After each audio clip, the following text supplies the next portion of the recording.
Bonjour Dominique Carlac, Bonjour. vous êtes porte-parole et vice-présidente du MEDEF. Le Royaume-Uni, c'est un débouché important pour nos entreprises.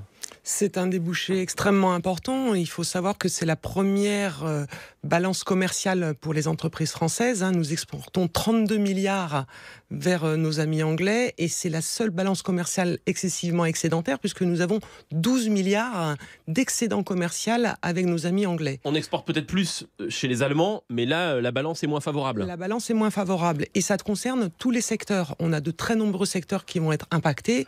Bien sûr la pêche, mais il y a l'agroalimentaire, la cosmétique, l'aéronautique, les transports, l'automobile.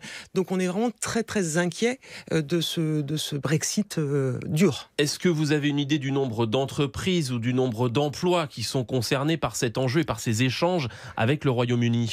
C'est au moins 30 000 entreprises, mais plutôt plus, et avec toute la sous-traitance qui va derrière. Donc c'est vraiment un impact extrêmement fort sur des grandes entreprises, mais également des petites entreprises. Des PME notamment. La crainte, s'il n'y a pas d'accord d'ici 2 mois, c'est qu'il soit très difficile de vendre, d'exporter, d'amener les marchandises au Royaume-Uni.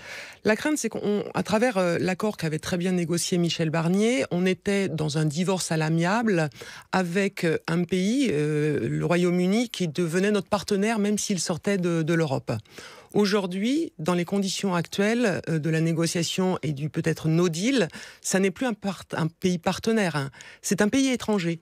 Avec toutes les conséquences. On revient à la situation avant l'entrée du Royaume-Uni dans l'Union européenne. On casse 45 ans d'histoire d'union et on jette 3 ans et demi de réflexion sur passer de l'union au partenariat. On faisait déjà du commerce avec les Britanniques il y a 45 ans, mais il y a 45 ans. Peut-être moins. Mais là, on était dans l'union, dans un espace libre de circulation pour les biens, pour les personnes.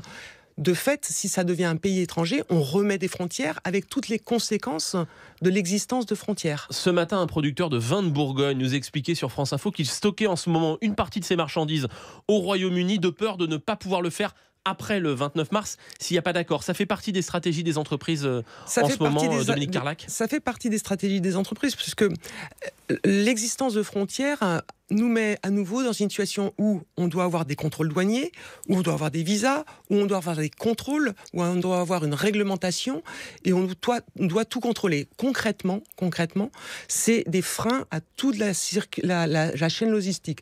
Un exemple.